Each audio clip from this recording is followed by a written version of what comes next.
Tajuk kita pada pagi ini adalah berita buruk. Sejauh-jauh ni saya bagi kajian, di sinilah saya hanya bagi kajian yang nampak sedikit pelik. Di mana peliknya? Biasanya orang takut untuk mendengar berita buruk, tapi jemaah Sudirman ni dengar berita buruk dia datang beramai-ramai. Orang kalau dengar, ada berita buruk, malah aku nak dengar. Biasanya macam tu kan. Di sini, ni berita buruk ni. Ni berita buruk. Tapi, ramai pula yang hadir.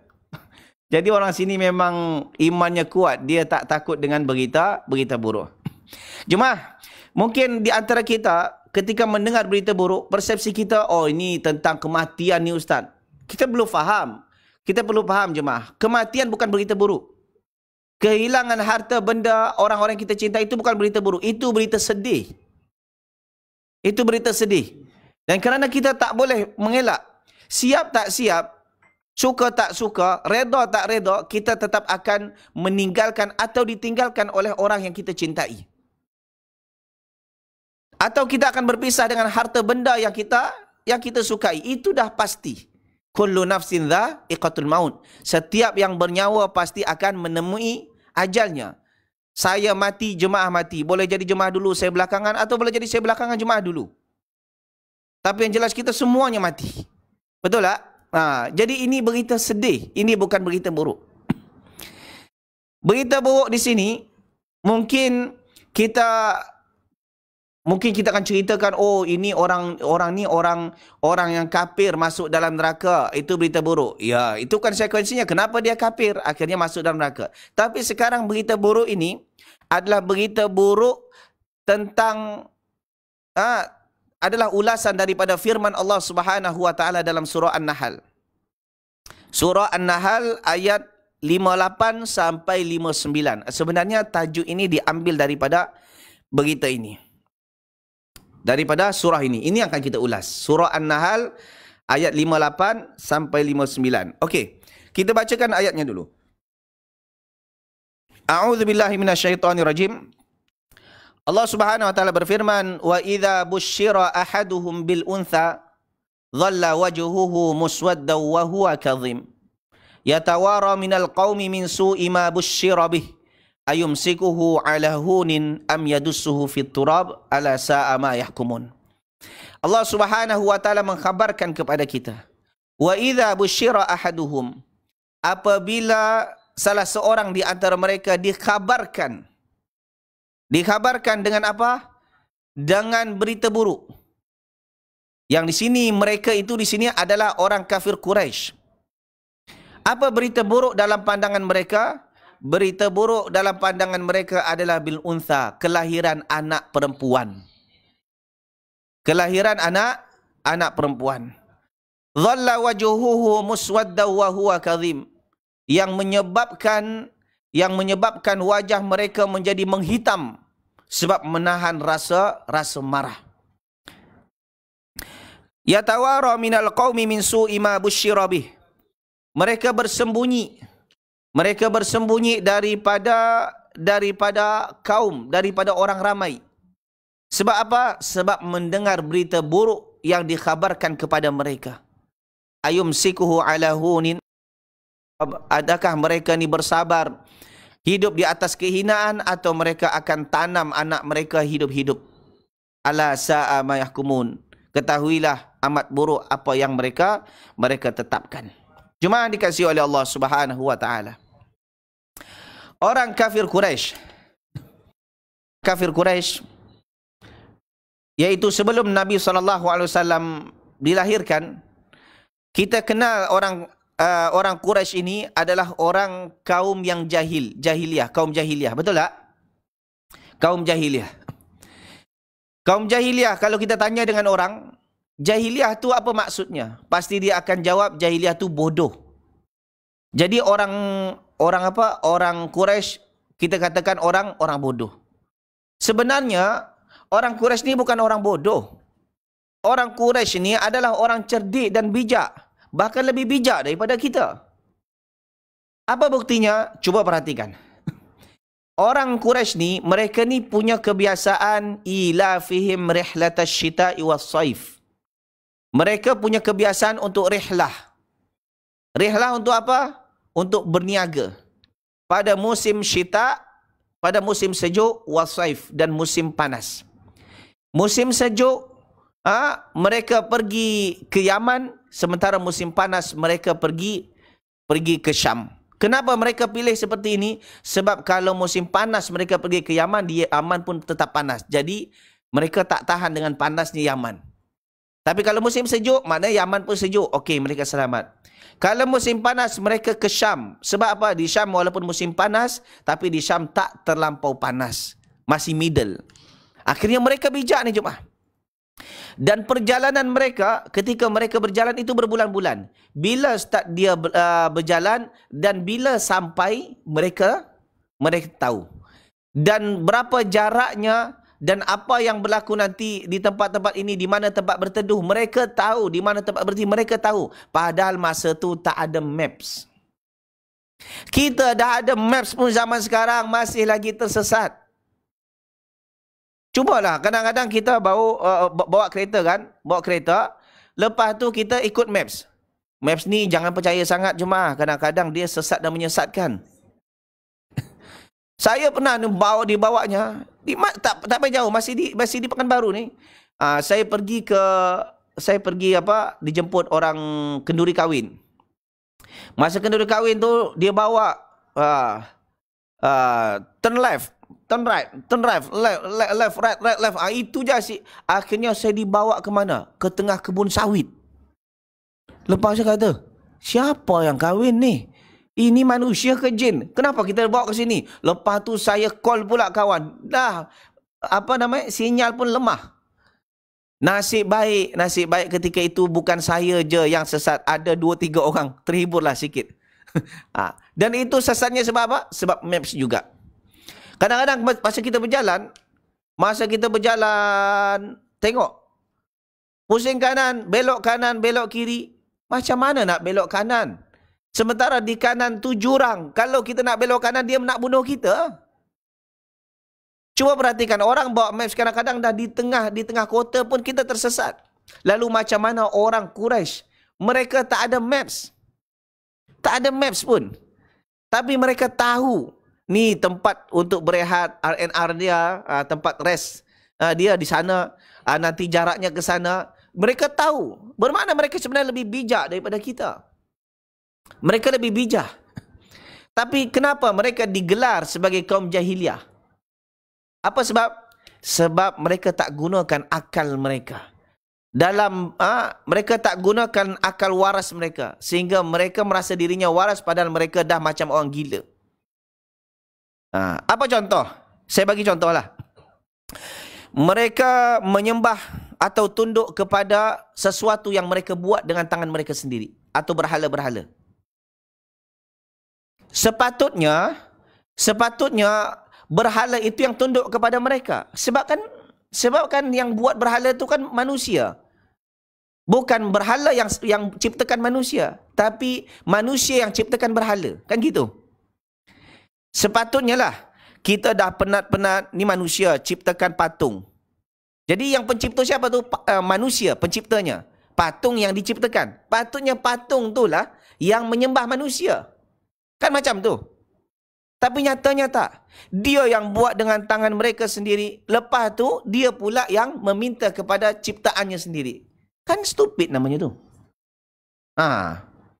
Ya kan? Dan sekarang pun juga berlaku di zaman sekarang jemaah.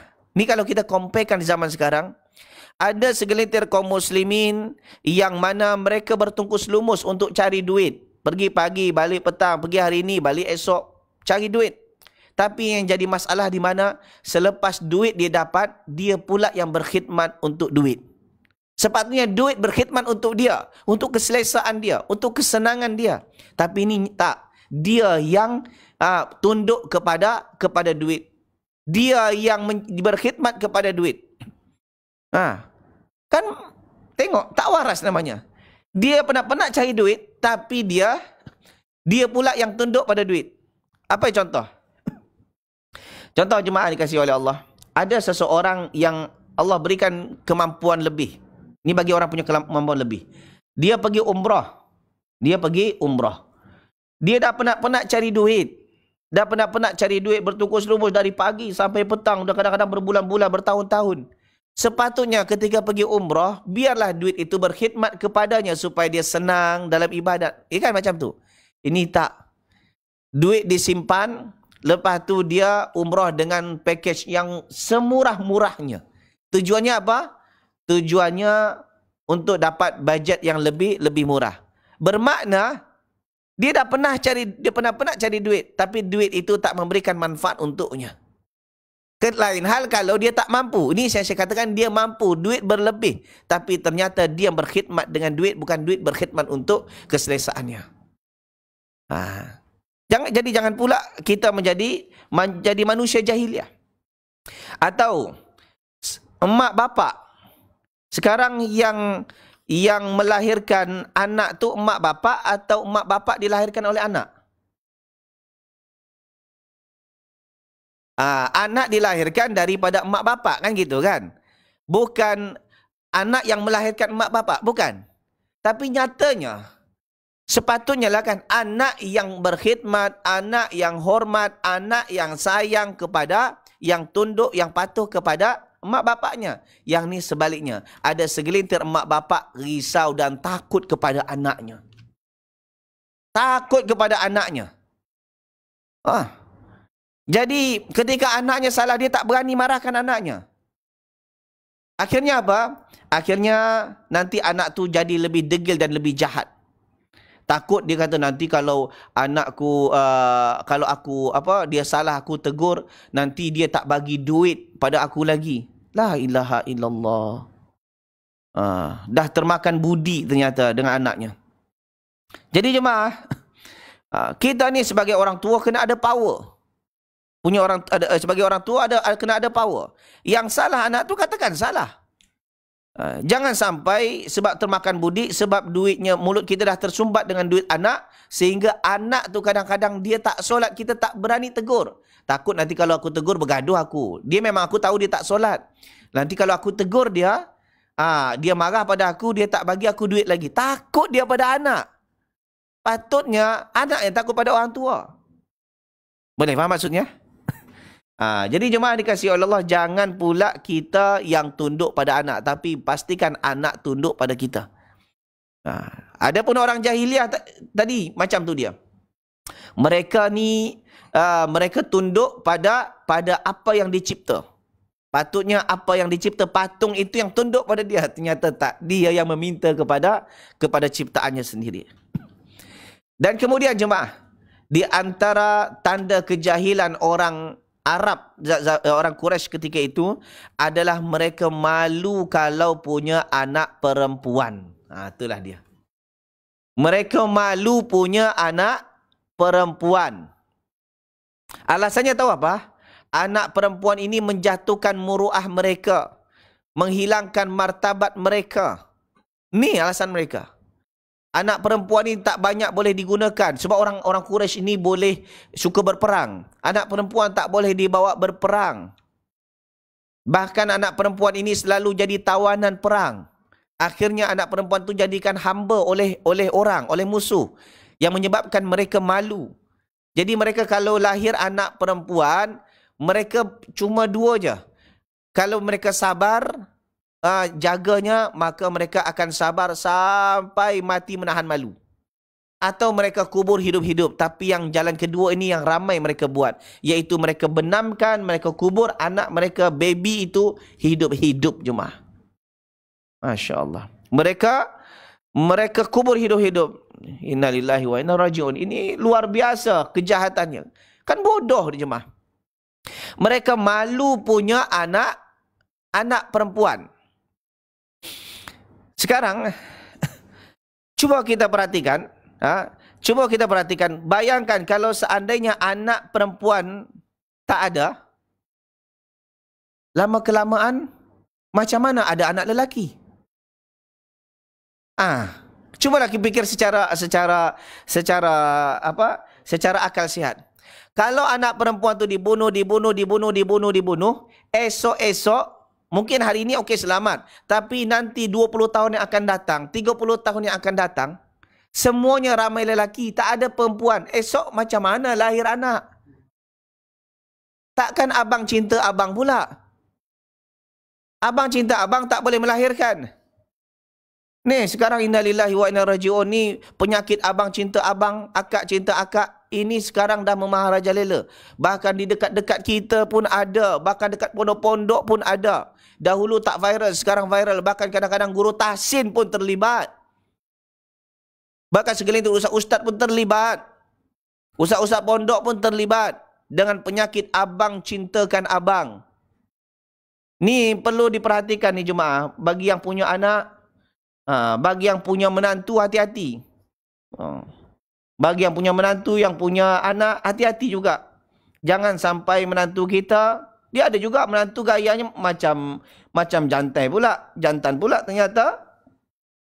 Ternyata dia terjangkit penyakit abang cinta abang. Jadi jemaah dikasihi oleh Allah. Kalau seandainya anak perempuan dibunuh 20 tahun, 30 tahun akan datang, mana ada anak perempuan lagi? Semua lelaki. So kalau lelaki macam mana nak lahirkan anak tu macam mana lagi? Tak ada anak. Maknanya secara tak langsung mereka pupuskan orang Quraisy, kaum mereka sendiri. Sebab kalau di satu negeri perempuan habis, hanya ada lelaki, maka negeri itu maka kaum itu akan pupus. Atau sebaliknya, perempuan je semuanya, lelaki tak ada, maka lama-lama kaum itu akan pupus. Jadi secara tak langsung mereka nak benamkan Quraisy itu dengan tangan mereka sendiri. Mereka bangga dengan punya anak lelaki. Okey, anak satu anak lelaki, anak kedua anak lelaki, anak ketiga lelaki. Tu anak perempuan esok, anak lelaki ni kahwin dengan siapa? Nampak? Mereka lupa kalau emak mereka pun juga perempuan. Mereka lupa kalau bini mereka pun juga perempuan. Kalau anak perempuan ni dibunuh, habis mereka esok. Kan jahil tu. Mereka membinasakan, mereka menghancurkan, mereka mempunahkan kaum mereka sendiri dengan sistem yang mereka buat.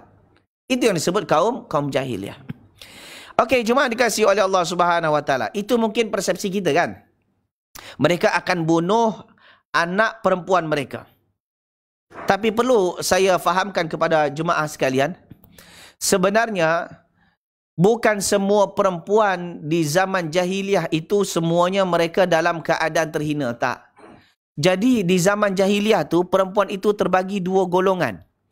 Kalau orang kelas menengah ke atas, maksudnya mereka ini dari keluarga-keluarga kaya, maka perempuan itu memang dihormati. Bahkan lebih dihormati daripada zaman sekarang lagi. Mereka jadikan queen perempuan-perempuan tersebut. Maka tak jarang di antara mereka ada yang berperang asbab keputusan seorang perempuan. Di zaman jahiliah ni saya cerita. Tapi itu untuk golongan siapa? Itu untuk golongan menengah ke atas. Untuk orang-orang kaya. Untuk orang kaya.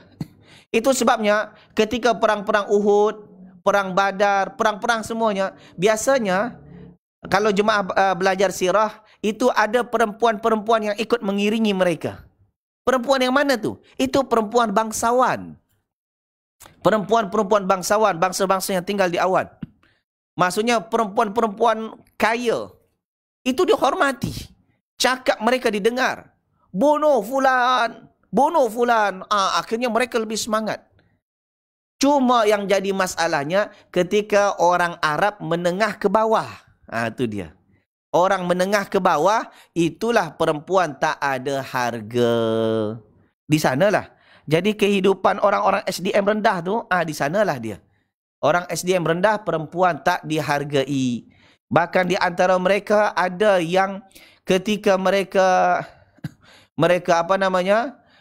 hamba perempuan. Perempuan, dia punya hamba.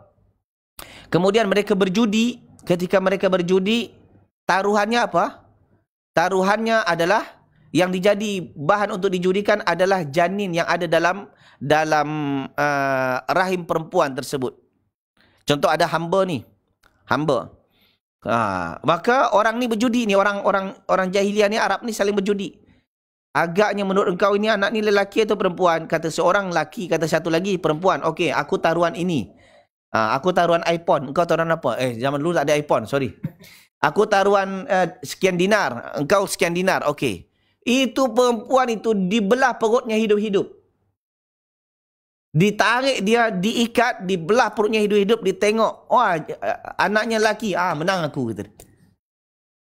Lepas sebelahnya lagi pun gitu juga. Kalau seandainya perempuan, menang aku. Begitu perempuan tak berharga di zaman jahiliah. Tapi bukan untuk golongan bangsawan. Boleh faham tu?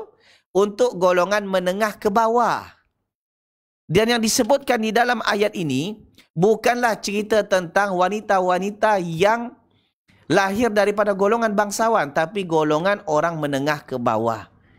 Dan orang bangsawan pun tak ramai.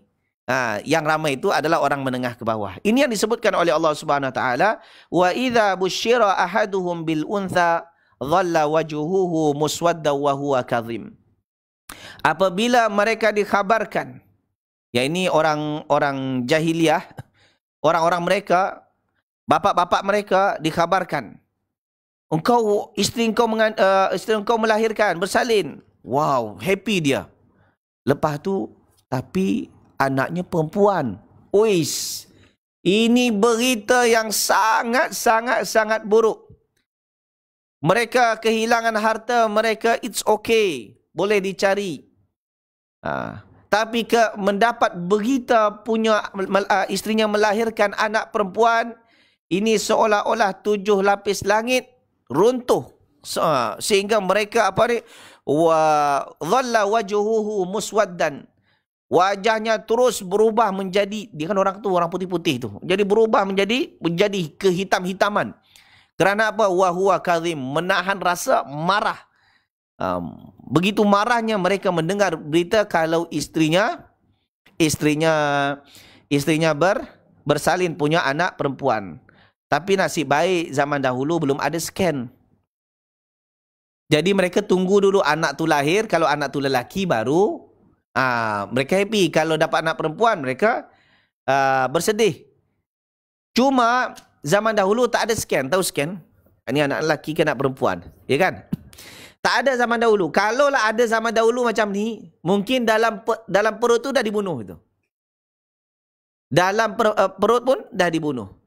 Namun kita hidup sekarang di zaman jahiliah. Kita hidup sekarang pun juga di zaman jahiliah, di mana tak sedikit daripada anak-anak yang dah dibunuh oleh emak bapaknya. Bahkan bukan ketika lahir, bahkan dalam kandungan pun dah dibunuh. Ada yang kerana takut hidup miskin, atau boleh jadi kerana mungkin anak itu lahir di luar nikah. Dan ini berlaku jemaah. Dan bukan sikit juga daripada anak-anak yang baru lahir dicampakkan ke tong sampah. Dan itu tak kisah perempuan ataupun lelaki. Jadi sebenarnya kita sekarang ni hidup lebih jahil daripada orang jahiliah. Lebih jahil daripada orang jahiliah. Ini berpunca sebab apa? Berpunca kerana ada segelintir emak bapa atau yang tak caring dengan anaknya, atau bapa-bapa yang terjangkiti penyakit dayuth, alladhi yuqirru fi ahli al-khubtha, seorang lelaki yang tak ada rasa cemburu, tak ada rasa bimbang ketika kemaksiatan, perbuatan keji berlaku di tengah keluarganya. Dan orang seperti ini yang disebutkan oleh Nabi SAW, thalathatun qad harramallahu alaihimul jannah. Ada 3 golongan manusia yang Allah haramkan surga kepada mereka. Yang pertama, mudminul khamr, orang yang ketagihan arak, yang suka minum khamar dan mati dalam keadaan minum khamar dan dia tak bertaubat kepada Allah. Ni Allah haramkan surga. Yang kedua, al-aq, orang yang derhaka kepada emak bapaknya dan tak bertaubat sampai mati. Ni. Yang ketiga, dayuth, lelaki dayuth.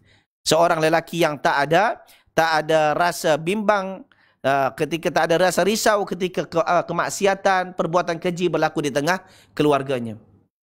Dan ini sebab berlakunya buang anak ke tong sampah. Ini kerana emak bapak yang tak caring kepada anaknya, atau ayah yang dayuth. Dan ini berlaku zaman sekarang jemaah. Kalau tengok di malam minggu, anaknya duduk dalam rumah atau buat homework di rumah saja, nanti dia kadang-kadang mak bapak pula yang tanya pada anaknya, engkau boyfriend engkau tak jemput engkau ke? Dia merasa kalau anaknya tak ada boyfriend, kalau di sini apa namanya? Pacar. Pacar tu bukan yang dia untuk kuku tu ya? Pacar. Oh itulah sebut pacaran tu ya? Oh patutlah orang pacaran tu gaya macam ni. Ya kan? Orang pacaran ni lelaki yang kalau ada jemaah, datang lelaki, masuk kemudian bawa anak dara jemaah, duduk tunggu di simpang, bawa ke hilir ke hulu. Ini lelaki pondan ni jemaah. Jangan terima lelaki macam ni. Lelaki penakut. Ini lelaki penakut. Kalau dia jantan, dia datang pergi ke rumah bapaknya, dia datang, pakcik, aku nak pinang anak pakcik. Gitu. Itu baru jantan. Kalau tunggu di simpang, lepas tu bawa ke hilir hulu, ini bukan lelaki jantan. Ini bukan lelaki jantan. Jadi jemaah, jangan pula sampai kita benarkan anak dara kita ke hulu ke hilir dengan anak bujang orang. Jangan pula. Dan begitu juga kalau ada anak dara di belakang sana, jangan sampai kalian tergoda dengan rayuan lelaki-lelaki penakut macam ni, lelaki pondan ni. Kalau lelaki berani, dia datang jumpa walinya, aku pinang anak pakcik. Gitu. Diterima alhamdulillah, kalau tak diterima innalillah. Cari lagi yang lain atau cuba di masa yang akan datang. Gitu caranya. Ini bawa anak dara orang. Jadi jemaah dikasihi oleh Allah, dan ketika seorang ayah membiarkan anaknya, biarlah anakku dengan boyfriend dia pergi ke sana, bermakna anakku ni laku, anakku ni cantik, beautiful. Ramai anak-anak bujang yang berminat dengan anak daraku. Bangga dia. Ini lelaki dayuth, seorang bapa yang dayuth.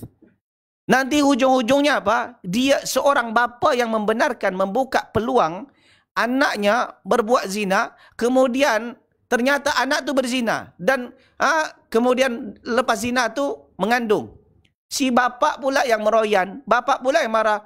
Engkau aku conteng daripada ahli waris. Engkau bukan anak aku. Tadi bapaknya yang bagi peluang, bapaknya yang bagi ruang kepada anaknya boleh bebas dengan anak bujang orang. Jadi jemaah, ternyata kita sekarang hidup di zaman jahiliyah, dan bahkan mungkin lebih jahil daripada orang-orang terdahulu. Nanti kalau anak tu lahir, anak tak kisahlah anak perempuan ke anak lelaki, lalu dibunuh, dicampakkan ke tong sampah, kadang dibenamkan dibenamkan dalam tanah. Ni berlaku di zaman sekarang. Jadi mereka ni kalau lahir mendengar berita isteri mereka melahirkan anak-anak perempuan, maka muka mereka berubah menjadi apa? Menjadi hitam, kehitam-hitaman sebab menahan marah. Sebab apa? Yatawara minal qaumi min su. Ini yang mereka buat ni. Mereka bersembunyi daripada kaum mereka. Sebab min su ima busyirabi, daripada berita buruk yang menimpa mereka. Mereka rasa kalau punya anak perempuan, ini adalah sebuah aib. Tengok. Anak perempuan tak ada harga di zaman jahiliyah. Sampai bila? Sampai kedatangan Nabi Muhammad sallallahu alaihi wasallam. Ketika datangnya Nabi Muhammad sallallahu alaihi wasallam, semua sistem berubah. Dari tadi kapal lalu je nampak. Dia nak kawal kita ke apa? Selepas datangnya Nabi SAW wahkan Islam kepada orang Quraisy, semua sistem yang mereka buat selama ini berubah. Totally berubah. Wanita yang selama ini tak ada berharga di pandangan manusia, berubah menjadi wanita-wanita, manusia-manusia, makhluk spesial di dalam pandangan Allah Subhanahu wa taala. Sampai-sampai jemaah dikasihi oleh Allah, pernah suatu ketika salah seorang sahabat Nabi SAW bertanya kepada Nabi, kepada siapa aku kena berbuat baik ya Rasulullah? Kata Nabi SAW apa? Ummuk. kepada ibu